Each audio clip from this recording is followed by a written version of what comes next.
Good afternoon, everybody, and welcome to this month's edition of DBA Fundamentals Down Under. I'm your host for today. My name is Warwick Rudd, and today we have John Martin talking to us about securing SQL Server, recommended practices. Now, before I hand over to John, just got a couple of little things to run through. So, need to have a big call out to our sponsors of the session, SQL Sentry. Make sure that you visit their website, go to their various sections on the website. You can get some fantastic details to help you learn and progress your career with SQL Server. For those of you who may not know, we also have Past Summit coming up in a couple of months' time. So we do have a discount code that you can use to get $150 off. Now, I found out today what we will be doing is some people from today's session plus also next month's session, we'll be going into the draw to win a free ticket to Pass. So if you haven't already registered, good luck, and that will be announced soon. If you haven't already, or if you don't already know, today's session will be recorded and it will be available in a couple of days' time up on the DBA Fundamentals website for you to be able to rewatch this session, and any slide decks or that for the session will be made available to you as well. So without that, I'll now hand over to John and we'll get today's session rolling. Hi there, thanks so much for that work, I appreciate that. Give me a second, I'll just get my screen shared over here and we should be able to see it. You can just give me a heads up when that's come through. That's available now, John. Perfect. Okay. Well, thank you very much for that work. So, thank you very much for taking time to join the session today. We're going to be talking about some of the fundamentals of securing SQL Server. So we're going to cover a number of the elements around that. Before we jump into that side of things, just a couple of quick slides about me and the company. I work for SQL Sentry. So I am based here in the UK, so it's currently 3:30 in the morning for me. So not too bad. Normally up at this time of day anyway because of some of the work that I do. But I've been working with SQL Server for, well, over a decade now in one form or another, primarily as a DBA, but also doing some time as a developer from a SQL Server aspect, predominantly with a little bit of .NET and a bit of BI. End up sort of cutting my teeth with SQL Server, starting off with Reporting Services 2000.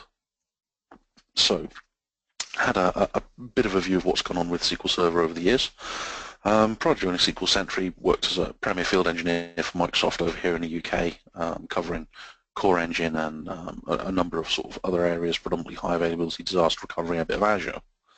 Contact details are there on the slides, and feel free to get in touch with me about anything we covered during this session, and conversely, feel free to reach out. I'm always happy to talk about SQL Server in general as well. Okay. So SQL Sentry, we are a software vendor for SQL Server monitoring tools. So we've got the monitoring suite there as well. We also do the Plan Explorer tool, which you can download from our website for free as well. If you want to have a look at any of the tools and demo stuff, feel free to have a look at booking a demo with me.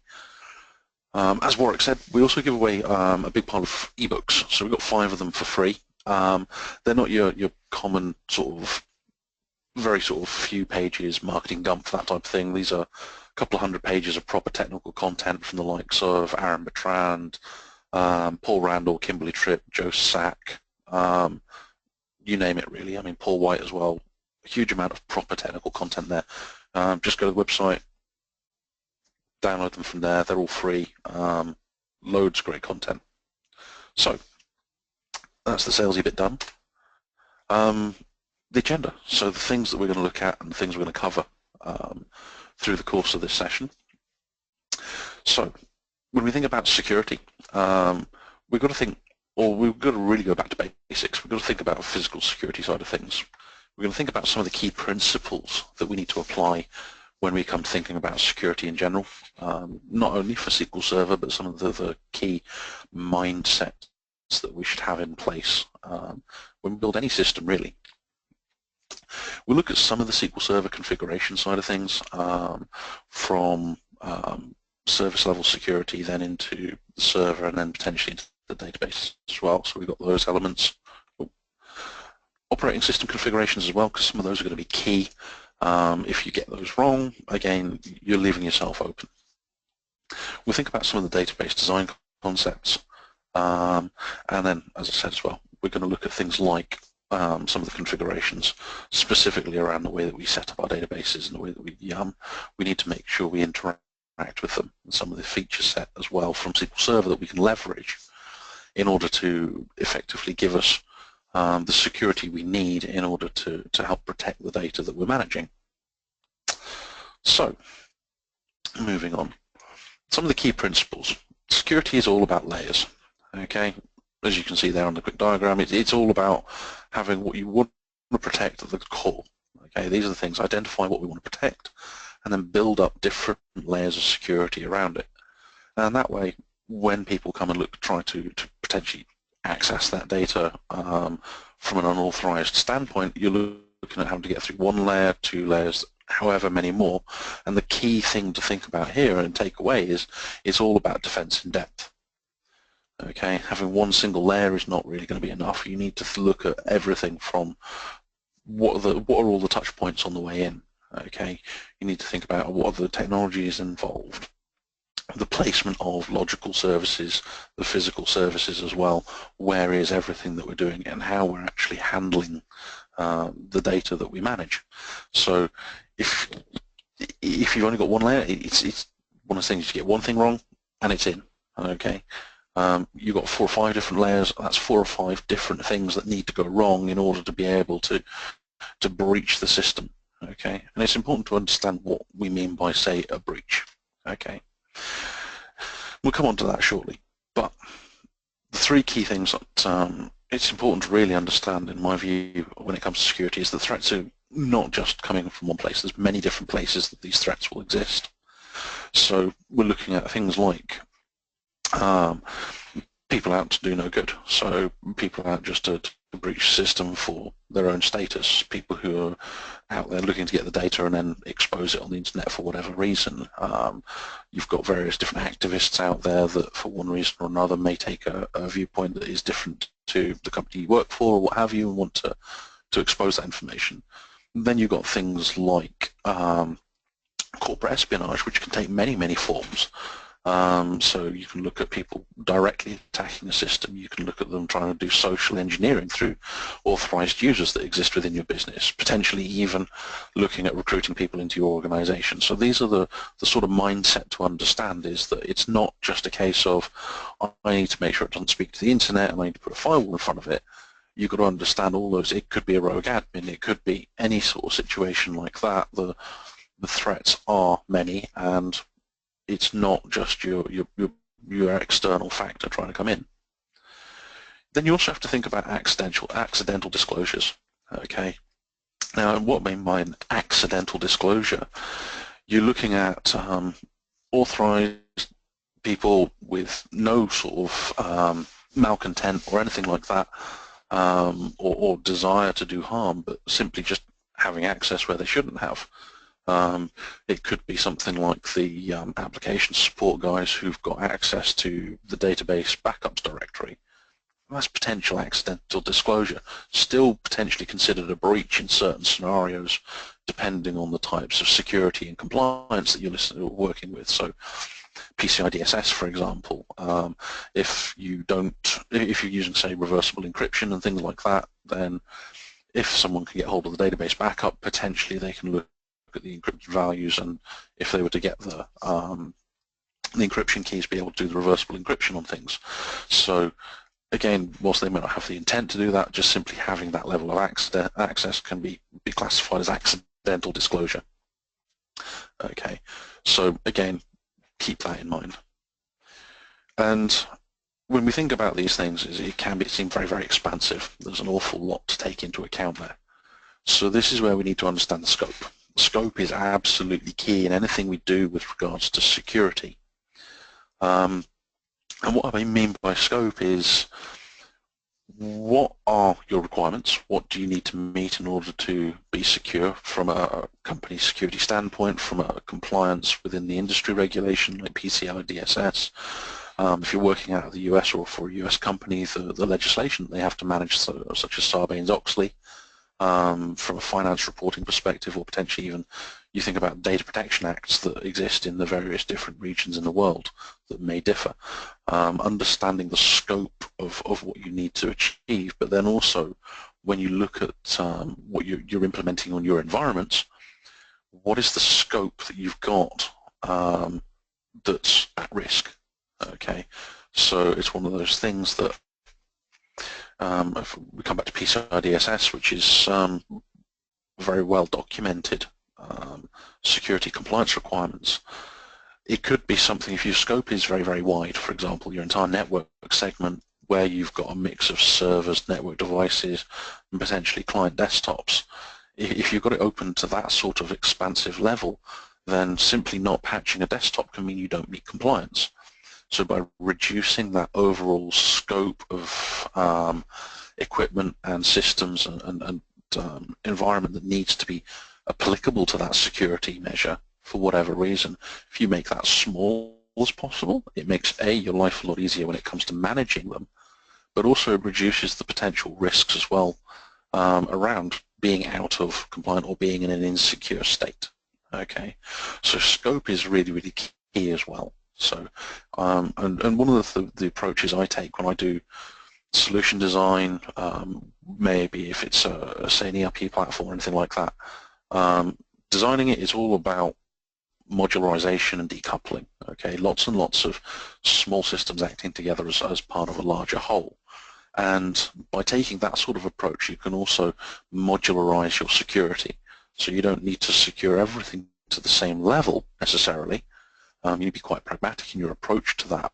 But what you can do is then understand the bits that you need to secure extremely tightly versus those that you've got a little bit more leeway with. And it also works around where you're going to store the different classifications and sensitivity of your data. It gives you, if you've got that modularization in place when it comes to system design, but also to security model, it means you're a lot more versatile in the way you can deal with things and the sort of activities you can then do around things like downtime, patching, placement of systems. Okay, it gives you the ability to easily run hybrid infrastructures, that type of thing, where you've got core, very, very sensitive data, maybe on premises still, but still being able to leverage things like Azure SQL DB, Document DB, some of the Azure services that exist out there as well, because not all of the data that we maintain may necessarily require those or have those restrictions around them. So again, understanding scope is going to be absolutely vital. Now, moving on, we think about physical security. This is going to be the very key element here, okay? And in reality, it's a lot more than just locked doors, okay? Or in the case of a public library in Ohio, unlocked doors. This picture was taken by Erin Stellato over in the US. She said that I could use this one, but essentially, yeah, you'd be surprised at types of organizations that contain or store data and some of the things you've got. I mean, I've worked in places as well where the servers were in a server cabinet in the warehouse. So goods in, goods out, open to pretty much all comers, very, very lax physical security. You know, you've got delivery guys coming in and out. Pretty much all of the business can walk through the goods in, goods out section, and there's just a rack of servers there with all the storage.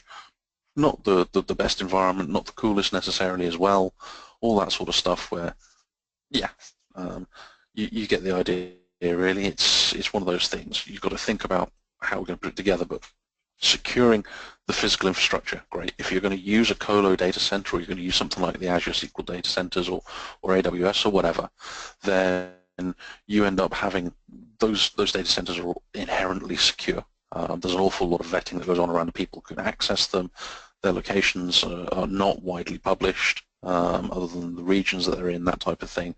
And they employ security guards. They've got very good physical security. Okay, so just think about it. I mean, a lot of people say, "Oh, cloud insecure," when in reality, the physical security implementations are far better than anything that we can do on premises. But when we also think about physical security, we would think about transportation of data. We use VPNs a lot of the time for getting data between site A and site B. But in reality, how are we getting data from site A to site B for large volumes? Companies like Iron Mountain have made a business out of storing your physical backups, your tapes. Okay, so how is that data and the backup data essentially potentially getting from site A to site B? So in the likes of Iron Mountain, secure couriers, that type of thing, tapes locked away in storage containers that are transported by known people in secure vehicles. At the other end of the spectrum, I have seen the junior DBA dropping past the local storage company with a bunch of tapes in his duffel bag to drop them off on his way home. So again, what's the sensitivity? What are the risks associated with getting the data between site A and site B? But then we also think about what we've got on our laptops. As DBAs, developers, that type of thing, we have potentially some data, but more importantly, we also have code. Laptops should all be encrypted, things like that. Pen drives, USB, any sort of removable media. It's very easy to use things like BitLocker and such like that come shipped with Windows to actually implement good physical security and data hygiene around encrypting devices appropriately. Now, it used to be back in the day you'd have to use specialist third-party products and things like that. Now it's a lot simpler. Okay, so again, think about it as more than just where the servers are and are they behind a locked door, but how we're going to get data around if we're transporting it. Now, when it comes to the security of our servers and everything as well, access control lists, we're familiar with them. They're essentially, you think about Active Directory groups, you think about SQL Server logins, you think about network access control lists that we build into the switch gear that we use for our network and routing, but then also who has access to physical locations, that type of thing, who has access to the safe, who has access to the server room. All of that information should be documented. Okay, having a good access control list and then logging when people are in those locations as well gives you that traceability that in the event that something happens, you can trace back. You can say, okay, well, this person was in that point in time at that location and something went missing or what have you, or someone was in there and they were not authorized to be. Okay, all very important, not just from being able to say, okay, well, this is where we need to go and look, but also from a covering yourself perspective to say, it wasn't me. I didn't have access and I was never there. So you're thinking about key fobs, automatic systems, or does it come down to a case of it's a locked door with a punch code and then a piece of paper on the inside of the room that you've got to write your name, time in, time out on, which relies again on people actually fulfilling this process and procedures. Different systems are going to have different levels of requirement, really. Okay. So, moving on.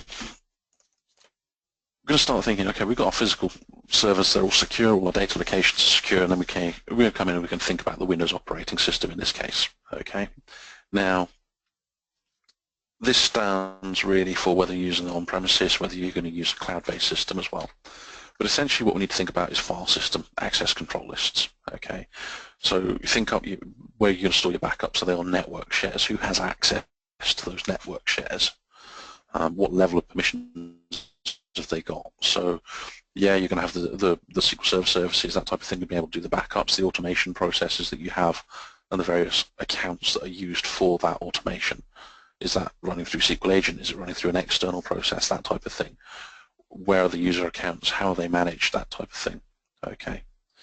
File locations, well, where are you storing your databases? Now, you've got a multitude of options here. So you can look at storing them locally on the machines. If it's, say, virtual machines, you've got the VMDKs or the VHDXs, depending on your flavor of virtualization. You then want to think about as well, okay, in the file locations, if we're going to use, say, a SAN, we've got iSCSI, we've got a fiber channel.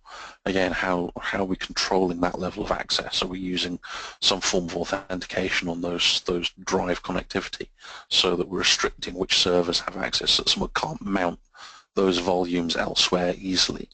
Okay, and finally, I mean, you've got the choice of potentially even using SMB shares. Again, very, very important to understand who has that level of access that can get to the raw data files. So in a network environment, if you're using SMB, again, it's potentially open a lot more. Okay, so very important to understand how we secure the file system, but then also think about who has access to the operating system as well from that side of things. Okay, there's an awful lot we need to understand there. What's stored in the root of C? Have we got a scratch directory? Have we got, for example, things stored on people's desktops? All that sort of information that allows you to potentially see additional information and gives us that information leakage issue. Now, moving on from that, we also need to look at Windows Firewall. Now, it's been much derided over the years, but it is a very, very effective mechanism for adding that extra layer of defense in depth. Okay, because as I said earlier, it's not around only external actors trying to gain access to an environment. It could be internal factors as well. So we're going to have there's always a place for the large firewall device in the network that's going to be protecting internal versus external, but also the internal network segments as well. But then the Windows Firewall, having that on your SQL servers, having that turned on, gives you that extra level of protection, so that if someone does somehow get in past that outer boundary, that again, you're making it difficult for people. Okay. And what I'm saying by restrictive policies, what I mean here is, don't just open it up for, okay, well, we'll let all traffic in and out to SQL Server, which is a very common one that I've seen out in the field. What I mean is specifically saying, okay, this SQL Server is serving a specific purpose. It could be a SharePoint backend. It could be an ERP backend, something like that. It's not, I mean, where you've got a server that's actually open and you've got end users connecting from their desktop sessions, yeah, that's going to be a little bit more problematic, and that may be one where you want to take a slightly less restrictive policy. But anywhere where you're using application servers and you've got that middle tier that's sitting between the end users and the SQL Server database platform, what you really want to set down and say, okay, these are a specific list of IP addresses, machines, what have you, that are allowed to communicate with SQL Server. Okay, and those are what you want to be starting to let through the firewall for the access to SQL Server, things like that. Okay, management jump boxes. Again, you want to be very restrictive, very verbose in what you're saying can access systems. Okay, so the more verbose you are, the easier it is to document the system for people to come in behind you and pick that information up. Okay. And then we think about the information leakage considerations. Now, I mentioned about people having access to the file system, things stored in scratch directories on desktops, documents folders. But then also it comes down to things like setting group policy on an environment so that the previous login is not shown on the login prompt when you come to log into a system. Because again, if you gain access to either the console through the virtualization platforms or even remote desktop, you've got these, okay, well, these were the ones that, this was the last person logged in.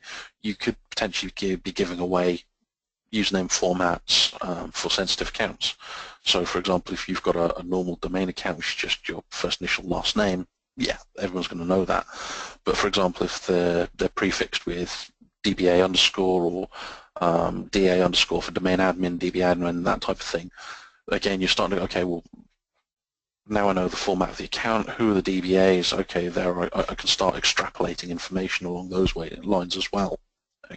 Okay, so again, just thinking about these things as well. It's more than just what have we got stored on the servers, but also how can we be a little bit more restrictive in preventing any additional information being presented to people as they start to look at trying to gain access to a system.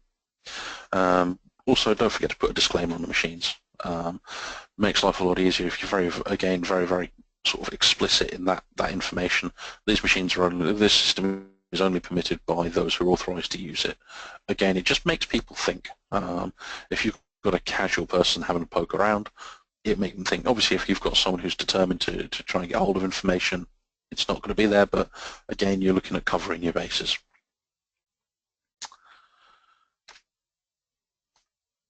once we've gone through the operating system side of things, then we start thinking about SQL Server.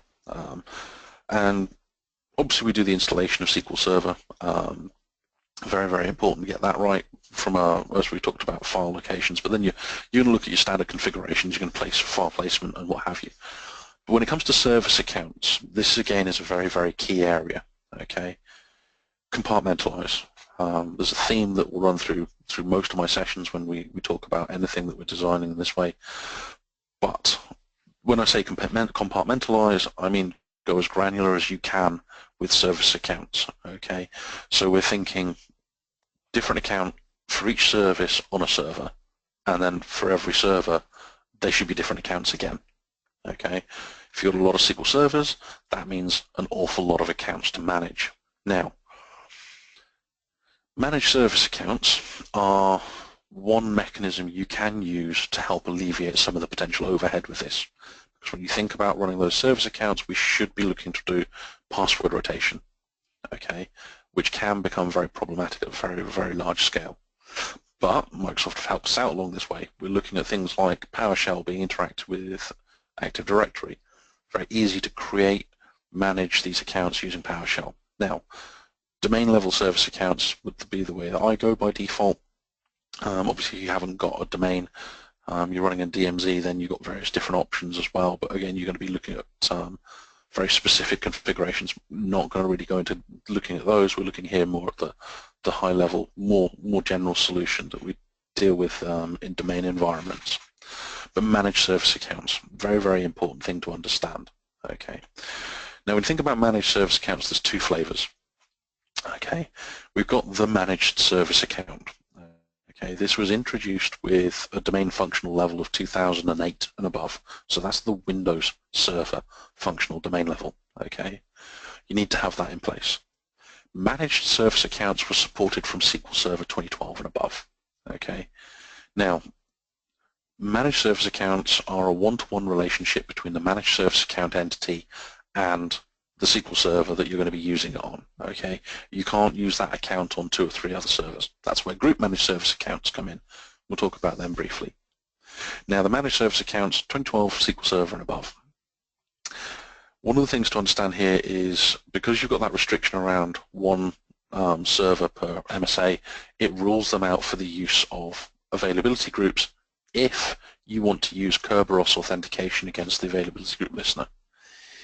If you're not using or don't plan to use Kerberos authentication against the listener, then yeah, you can use different service accounts. It does make your availability group configuration more complex around granting access to the various different endpoints to the different accounts that you're using on the different servers. So what you can gain with the password rotation and things like that and the SPN management, it will get we give one hand gets taken away with the other, with the added complexity around the availability group setup. In that scenario, you potentially want to look at using a mix of accounts. So you'd be looking to use managed service accounts for things like SQL Server Agent, and then a standard domain account for all of the members of the availability group. Gives you the Kerberos authentication, makes it a little bit easier to work through, makes it a little bit easier to manage and set up and maintain as well. Okay. Come across and look at group managed service accounts. These are supported as of SQL Server 2016. You need a Windows domain functional level of 2012 or above.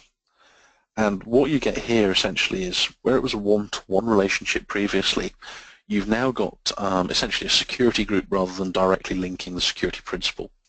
So you have the managed service account, you create a security group, Windows security group, link that and basically say the members of this security group are allowed to manage this service account, and then you place the server account entities into the group, which means it now works for availability groups, failover clustering, things like that. Okay, so it gives you that level of versatility. Now, something that the various different things that are common across all of those are that you don't get interactive login capabilities. There's no password to remember. Essentially, the servers will go and communicate with Active Directory to pull that down in order to be able to run the service account in that context. Automatic password rotation. So you create these through PowerShell, and one of the switches is say, okay, every 30 days or so, rotate the password, that type of thing. And that way you don't have to go and do that. It automatically happens in the background. You haven't got to change them on the servers. Very, very big fan of this feature.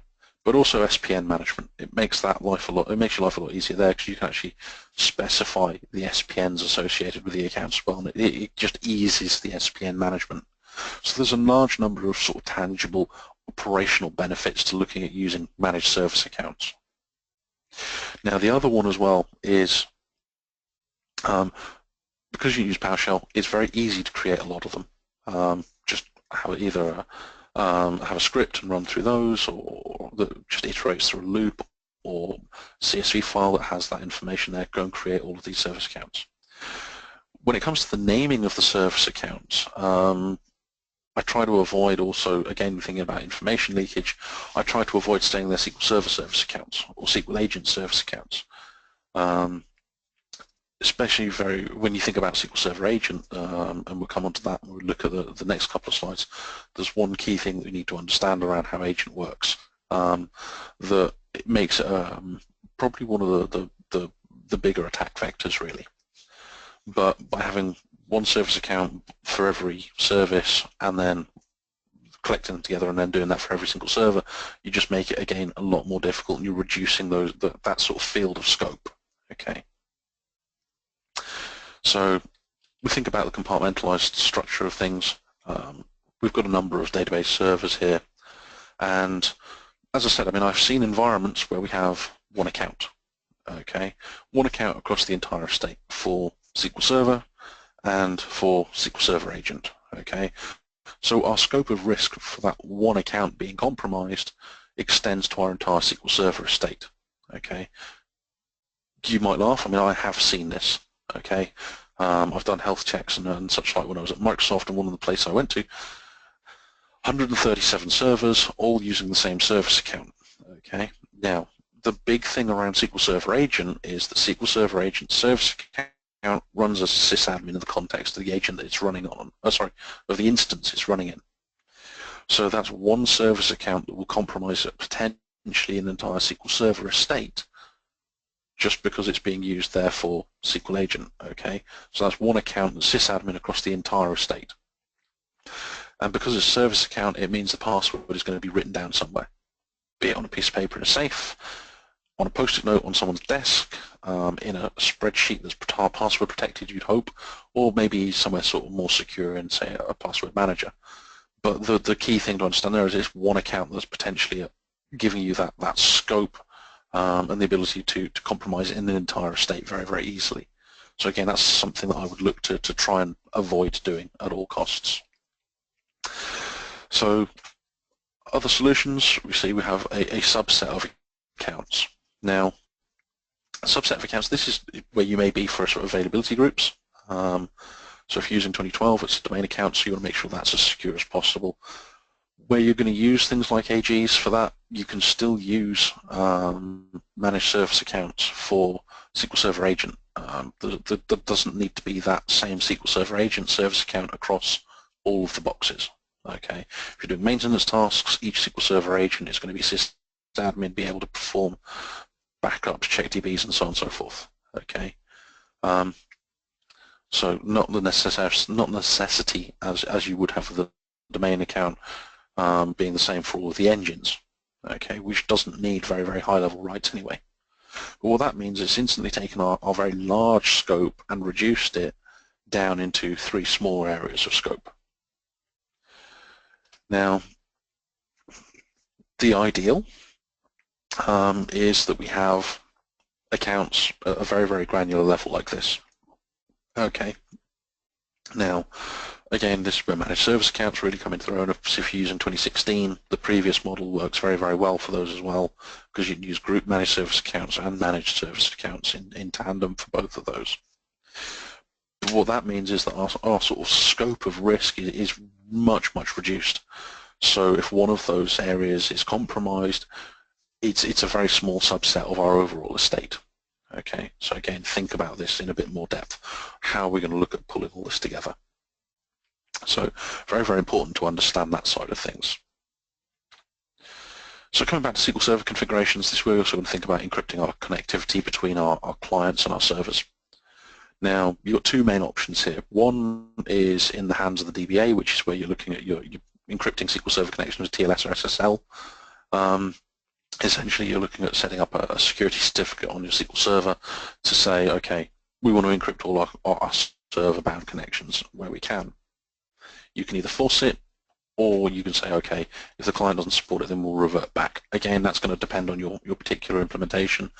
But in this day and age, everything should really support the encryption of that traffic. Now, the reason we say to do this is because it's actually very, very easy to read those TDS packets. You can go to Microsoft's website, you can download a little thing called Network Monitor. What it'll do is it will actually pick up the TDS packets as they're on the wire, actually break them open and allow you to see the content. So you can see T-SQL that is heading to SQL Server, you can see the response sets as well coming back in those packets as well, so you can see the column headings, you can see the data in those columns. Plain text, very easy to do, very, very, very simple. Okay. Now, obviously things like SQL logins, that's encrypted by default using self-signed certs. But what's not encrypted is if you've not got those open and you start creating SQL accounts, you can actually see the raw T-SQL that's going there, so the create statement with the password not obfuscated. Okay. So that's in the hands of the DBA, probably one of the easier ones to set up. Okay. The other option is using something like IPsec tunneling, which would typically require interaction with the operations team.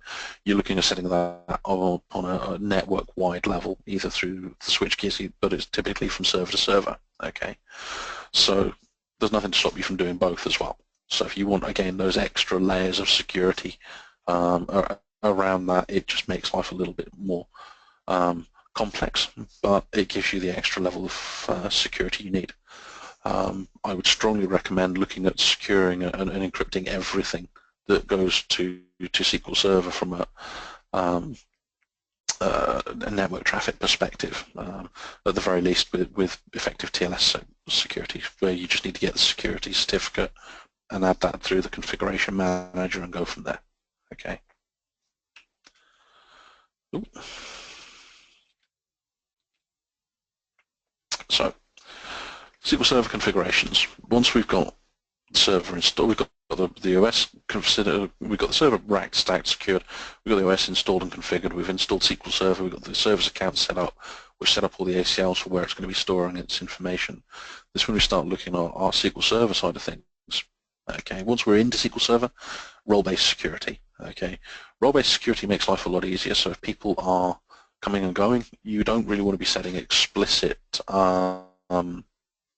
permissions to individual accounts. Now with SQL Server 2012, we've got the ability to add server level roles.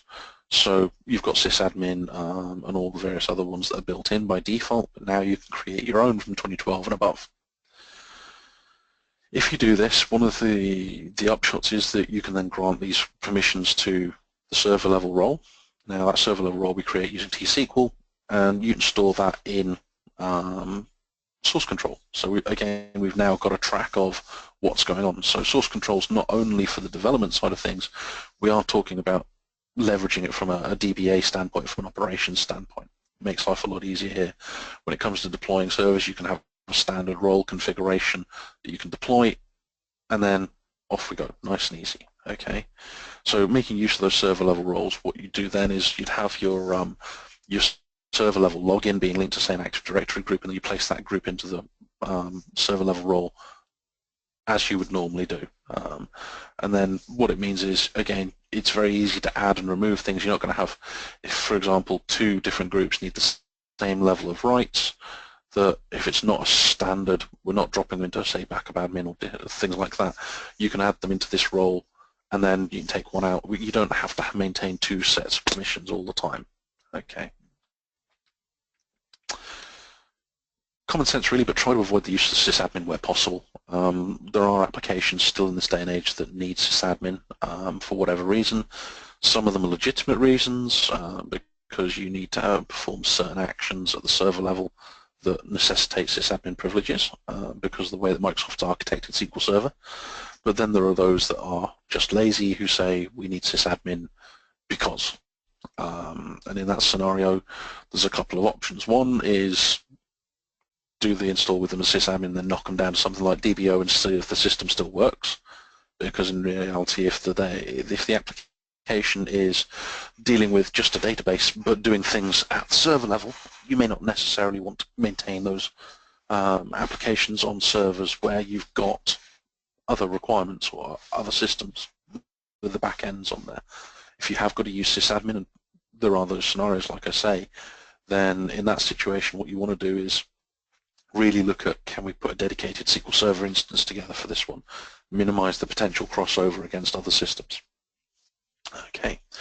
One thing I would also think about is when it comes to the sort of security side of things, SA is synonymous with sysadmin. If you're not going to use SQL authentication, you know that you can only use Windows authentication with the system, don't turn SQL authentication on. If you have got to turn SQL authentication on, my typical route is to create a new service, a new SA account effectively that I would use where I've got to use sysadmin, rename SA to something else and disable it. Again, you're just removing and making it a little bit more difficult for people to get in through a sort of common attack vector that's based around system default configuration. If the account SA is not there, it makes life a little bit more difficult for people to then have to go and find the service account. Find the SA or sysadmin accounts. Okay. And then when we come to SQL Server Agent, and this is where I'd say that you can use the managed service accounts for SQL Agent from 2012 and above, and I'd strongly recommend it because whilst you can execute job steps in the context of the SQL Agent service account, what it means is that you can end up granting an accumulated level of permissions to the SQL Server Agent account. It can get very, very complex very, very quickly. You can end up having access to file shares, because if you think about executing integration service packages, you're accessing databases, you're accessing file shares, you're accessing a multitude of things. By using proxies and the credentials, what it means is you can then say, okay, I want this account to execute the job in the context of another account, which means you can start modularizing the permission sets for each job. Okay, so again, compartmentalize as much as you can from a security perspective there. Once you've got a server configured, then we come in and we start thinking about some of our database side of things. Now, one thing I'd recommend, the database owner, typically people, by default it will be whoever creates the database. A lot of people will set the database owner to be SA. Please don't do that. Set it to a very low privileged owner. The route that I'm taking a lot now is I will create either one per server or one per database, just a basic account in the context of SQL Server for them to own these databases. Okay, and that will become clear very, very soon as to why. Okay, it has some benefits around some configurations that you may want to make to your databases further down the line. But by having a very low privileged owner, you're starting to reduce the potential for things like privilege escalation attacks. Database containment. With 2012 SQL Server, we got the ability to use partially contained databases. If you can leverage these, they will make your life a lot easier, especially in the context of availability groups where you don't have to then synchronize server level logins. You're effectively performing authentication at the database level. What it does mean is it precludes the ability to do cross-database transactions, okay? Because essentially the scope of your authentication becomes the database, which means you don't see anything outside of the context of that database when you connect to it. You can't, because nothing else, you're not aware of anything outside that context other than, say, the master database. So again, very, very useful. Now, if you're developing applications in-house, get your developers up to speed with database containment. Partially contained databases can make life a lot easier. Just build the applications in such a way that they are going to work with this. Try to avoid, as a rule of thumb anyway, cross-database transactions and that type of thing, just because they can make it just become a sort of horrible web of nastiness when you're trying to do database updates, management, migrations, things like that. It just means that the scope of operations becomes a lot larger than it has to be. Okay. It also solves an issue around TempDB as well, with collation potential mismatches between user databases and system databases, things like that. So there's a few other benefits as well from an operational standpoint, but very, very well worth looking at. Certain third-party vendor apps may or may not work with them. It's very, very, very rare that you'll see an ISV app that actually says, we can use this, simply because a lot of them have never heard of it or never tested it. Test it. It may work. Go back and say, oh, we're supported configuration if we do this. You could be surprised. A lot of people will come back and say, well, yeah, no, that's fine. Thanks for doing that testing for us, and off we go. Now, avoid trying to set the trustworthy bit on databases. Now, this comes back to why I set low privilege owners. Setting trustworthy essentially has a number of ramifications. The biggest, when you think about using CLR, using SysDB, things like that, some of them will want to set trustworthy on. Okay, it's a valid configuration, but if you're going to use it, you need to work around it, because what it can mean and can result in is privilege escalation attack, depending on the level of access people have to those databases. So with that, we have a quick demo. So give me a second to get Management Studio. Oh, come here. No. Bear with me a second. My mouse is misbehaving. Thank you. So what I've got here is I'm going to set up a scenario. On my server here, I've got master database I just jumped into, and I'm going to create two databases. I'm going to create a trusted DB1 with trustworthy on. I'm going to create trusted DB2 with trustworthy on. Okay, so they're set up and running. I'm going to create a login here, which is going to be my one that I'm going to set up for database owner in this instance. Using a SQL account here just simply because I'm not necessarily connected to a domain with this particular demo machine. If you can use a Windows account, that would be great. And then what I'm going to do is create my demo user account. So very, very low level privileges on this one as well. So yeah, created that one already, create this one. So I'm going to come across trusted DB1. I'm going to change the owner here to SA, and then I'm going to basically create a user, so my demo user account for the purpose of this has got access in there, and I'm going to be DBO. Okay, so the combination of SA, a DB owner, and trustworthy, those are the things we want to, the key takeaways from here. Okay, so this is going to sort of emphasize why low privilege and the whole sort of least access required is going to be an important sort of premise to work on. So just to break that out again, we've got a database with trustworthy set on. Okay, the owner is SA, and my user is DB owner. Okay, now for the purposes of this one, trusted DB2 is going to be saying, I'm going to set this low privilege account, which is only a member of public, as the owner, but otherwise it's the same. My demo account user is set up as DB owner. Okay, I can't remember if I did that one. Done that. Okay, so now we're set up. So what we're going to look at is, I'm going to use trusted DB1. Now I'm going to use the execute as construct. So essentially what I'm going to say is I want to execute this code in the context of DBO. Okay, so if I'm a database owner, if I'm there as DB owner, what I can do, and if we look at the permissions again, so come in here, security, logins. There's my demo user account, just to prove, okay, not sysadmin. I'm mapped in as DB owner, so I only have access to those two databases. Okay, so execute as DBO.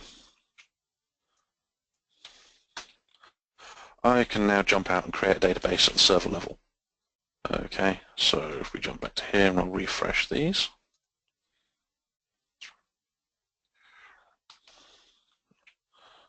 Zoom in. There's a database that I've just created without having any server level permissions because I'm executing in the context of SA. Because what it means is when you set the trustworthy bit is that the server will then trust things that are coming out of that database in the context of DBO. DBO is an SA, therefore I will trust it as if it's a sysadmin. Okay, what that also means is that I can then jump into these other databases, pull that information out, back up that database. That create database statement could just as well have been a drop database statement. I can cause some trouble. So if we come across trusted DB2, where we've got the same configuration, only this time we don't have the server level permissions executing as DBO, I can't create the server scoped objects. I can't gain access to the other databases. So if you do look at layering these up, that's where I'm saying what you want to look at doing is if you give it that low-level privilege, then if you have got to grant people DBO permissions, you're starting to look at protecting yourself. Okay, so that's a very, very common thing that I've seen is that people have got database owner permissions on a database that's trustworthy, and it's open to a number of people. People can run ad hoc statements. Not many people know it's very, very easy to run those sort of statements. So, okay, moving on. How else do we look at protecting our database? We've got transparent data encryption. So there's a couple of different ways we can look at encrypting data. This will, as it says there, transparently. So it's more about the files at rest rather than the actual data in the database itself and the ciphertext or plain text. Okay. Some of the benefits we have with here, we're protecting the files at rest. So if someone gets those database files, they need to also have the corresponding server certificates. So back those up and store them separately from your backups. Transport them separately from your backups. But also what it gives us is that the backup files will be encrypted. Compression will go out the window compared to what you can do normally, but it gives you that level of encryption. Now you do get the option to encrypt your backups with SQL Server 2014. But if you haven't got SQL Server 2014 and you're using Enterprise Edition beforehand, TDE can help you in this regards. Now SQL Server 2016 and Azure SQL DB have a few other options as well when it comes to our database configuration. They've got row-level security, dynamic data masking, always encrypted, which again are built into the core elements of the database. Now when it comes to this side of things, again I'm a huge fan of secure by design and putting that ball in the court of the developers. Database administrators shouldn't be responsible for granular permissions within a database. Okay, in this scenario, what you really want to look at is saying, okay, we expect the development team to have set the system up appropriately using, say, row-level security, dynamic data masking, created database roles, and we'll drop the user account in there. We'll go from there. Okay, we'll do is have a quick look at another demo now. This one is going to be around TDE. So we'll just pull this one in. So I'm just going to set this up. I'm going to create my TDE demo database. I'll set it to recovery mode as simple. And then I'm just going to load some data in from the Stack Overflow database that I've got a copy of here. Just the users table because it's going to be a couple of 100 meg on that regard, so that's done. Now we come over to the actual demo itself. There's a couple of components for TDE that we want to look at. We need to create a master key in the context of the server. And then we create a server level certificate, okay, that we use then to encrypt the database with. Now it's important to back these up and store them securely. Obviously if you're using things like availability groups, then you need to make sure that the certificates and such like are maintained across all of the replicas. Otherwise you won't be able to restore and use those databases. So we jump into TDE, demo database. What we'll do is we just create a database encryption key with the algorithm. We're going to use AES 256 here. There's a few others as well that you can use, some lower strength AES ones, and then I think there's also a triple DES one. And then we're going to actually say encrypt it with the server certificate that we created here. Okay. So we do that, and then it's a very simple mechanism of going, okay, alter the database, set the encryption on. Okay. what we'll do is we'll just run this piece of code here, and you can actually see, yep, that completed pretty rapidly. We scroll through here, we can see, yep, you can actually see how it's encrypting. You can see that increasing here over time, 55, 64,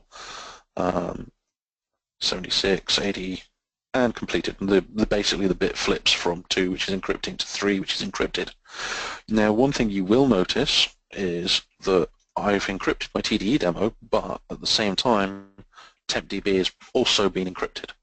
So there's going to be a small overhead on the tempDB side of things there as well, because that gets encrypted just simply because if you're encrypting that, there's potential that you're going to be doing temporary objects out there as well that you need to think about. Now then, the overall database design, as I said, secure by design. If you've got it in part of the schema, you put it in source control, it's easily tracked, we can see what's going on. Okay, makes life a lot easier when we've got this information to hand. Track changes, the DBA then just needs to drop things into database roles.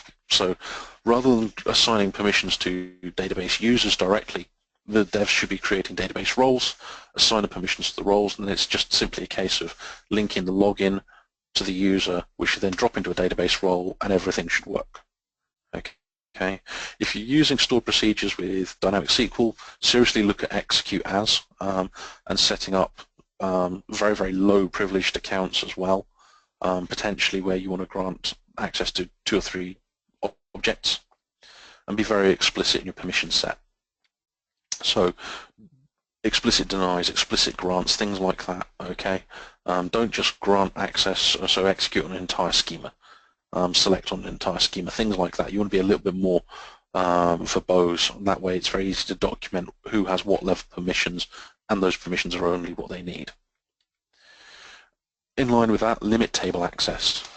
Really want to try and do things through views and stored procedures. Again, you're just adding that extra level of restriction in there.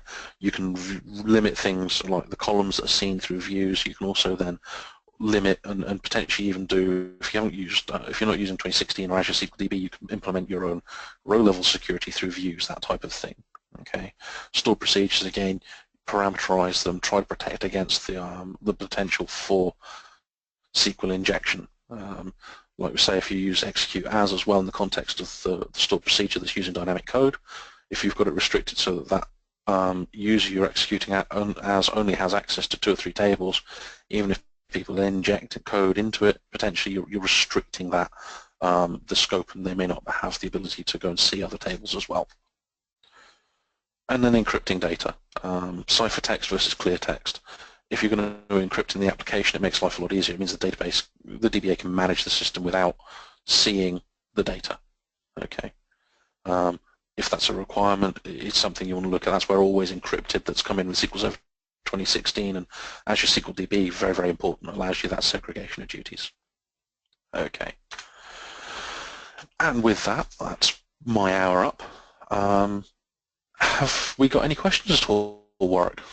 We do. So, going back to the top, do you have or do you know of a table with the common firewall ports that need to be open for database, SSIS, batches, backups, analysis services, reporting services, etc.? Is it a simple case to be able to implement these, and is there a simple script? It depends. You can tell that I was a DBA on that one. It depends. I mean, obviously, if you're running named instances, you're running potentially dynamic ports, at which point you really want to be looking at granting access to the service, the executable. So when you do Windows Firewall, you've got the option. You can explicitly set ports, or you can say things talking to a particular executable, depending on which way you want to go. If you've got just your default ports, so 1433, yeah, nice and easy. You can set it all up through PowerShell.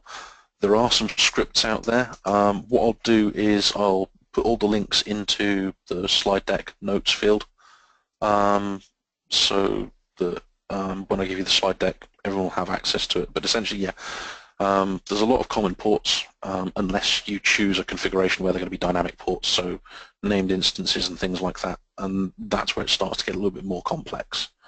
But yeah, I mean, I will. What I'll do is I'll put the links into the slide deck and send that over to you, Warwick. Excellent.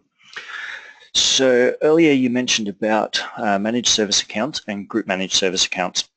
Now, it's more of a statement, but also a question. But aren't group managed service accounts supported in 2012, just not with use with availability groups? No. Group managed service accounts are not an officially supported service account within SQL Server 2012 or 2014. As I understand it, that's the last time I spoke to Microsoft CSS, and I haven't heard anything changing that. So managed service accounts for SQL Server 2012 and above, yes. Group managed service accounts, the support is 2016 and above SQL Server. Okay. So the question would be, is there a configuration setting that can be enabled to prevent attacks or threats to SQL Server instances, such as SQL injection? No. To avoid SQL injection, really it comes down to the way that you're architecting the application and the procedures and such like that you've got. It's more going to be around making sure you're effectively parameterizing things and how you execute your dynamic SQL. So you're going to use things like rather than construct a string and then just use exec. That's more open than using SP-execute SQL, parameterizing the query, and then passing in the explicit parameters on the SP-execute SQL as well. So there isn't a magic button that will stop it. You can get third-party devices, application firewalls, things like that may help. And depending on how people are interacting and connecting to the server, can potentially detect attempted SQL injection through the application layer. But no, a lot of it comes down to effectively designing the solution. Now, there's a guy called Mladen Pradic over here in Europe that's done some interesting sessions and such like around the developer side of the security piece. What I'll do is I'm pretty sure he's done them and they've been recorded, and if I can find the links, I'll put them in the slide deck as well to his sessions and his content. But yeah, definitely someone I'd look at there for security aspects for around some of the injection pieces. Excellent. So with managed service accounts, are there any special permissions needed if we want to configure a managed service account for the agent, the database engine, reporting services, integration services separately? No. Basically, when I say no, you need to be able to create the account in Active Directory using PowerShell. The one thing to remember as well is that you do need to make sure that the forest has got a KDS root key set up that facilitates the use of managed service accounts. You create it, just add KDS root key. Just be aware if you do that, because if you haven't got one, even if you use the effective immediately switch on the KDS root key, it can take up to a few hours to get in place before you'll be able to create those accounts. But that's the only special permissions you need. Aside from that, they're like any normal user account. So if you've got the account details, when you go into the configuration manager, you just select it, and then don't put password in. It will retrieve the password. It just comes down to the creation of them. And with managed service accounts, sorry, yeah, you need to install some of the Active Directory PowerShell components on there to be able to install effectively, if you will, the managed service account into the server. So if you're doing a SQL Server install, you're going to be running as local admin anyway. So what you do is you just basically say install service account. It just registers it effectively against Active Directory and allows you to pull them together and use them. But aside from that, no, there's no real special permissions you need. Excellent. So for connection encryption, should you use different certificates per instance or just put different certs on critical instances? Both approaches are valid. I have seen people just using wildcard certificates. My personal preference is one certificate, a unique, very, very sort of tightly controlled certificate per instance personally. So yeah, it comes down to your implementation and the complexity of that and the management of those certificates. If you've got thousands of instances, yeah, you may want to wildcard a few things, but as restrictive as you can go would be my recommendation. So I'd say, yeah, different certificate per instance, ideally. Okay. So if we're using a contained or a partially contained database, if a user is DB owner, yep. Does this cause the security issues as the user can add additional users? Anyone in the context of DBO, yeah, can create users without logins and things like that, and create the logins in the context of that. So yeah, I try to shy away from granting DBO where you can. It's, again, it comes down to the types of applications you're working with. That's why I said when it comes down to if you're designing the databases yourself, create database roles, be very verbose in your permission sets. Contained databases are really useful in the context of availability groups, so you don't have to synchronize logins at the database level, but you've got those in the context of the database, yeah. So just think of DBO in the context of contained databases as sysadmin for the database. So realistically, there'd be no difference between how you approach it, whether it be a contained database or a non-contained database. You should be looking at granting appropriately, only applying permission set based on minimal permissions required. Yeah, because if you maintain that approach, it makes your life a lot easier. Like I said, when it comes to potentially, if you've got, you don't want to grant execute on an entire schema, for example, if a certain process or user or what have you only needs two stored procedures. Put them in create the role, grant permissions to the role, put the user in that role, and just manage it that way. So yeah, just try to be as restrictive as you can with your permission sets. All right. Well, thank you, John. Thank you for your time and talking to us about how we can secure our SQL Server. I'd like to thank everybody for joining us for today's session. As I stated at the start of this session, this recording will be available and online on the DBA Fundamentals website, so stay tuned for that. And I look forward to seeing you all in a month's time when we've got Sean McCown talking to us about database backups. Thanks, everybody. Have a great day. Thank you, everyone.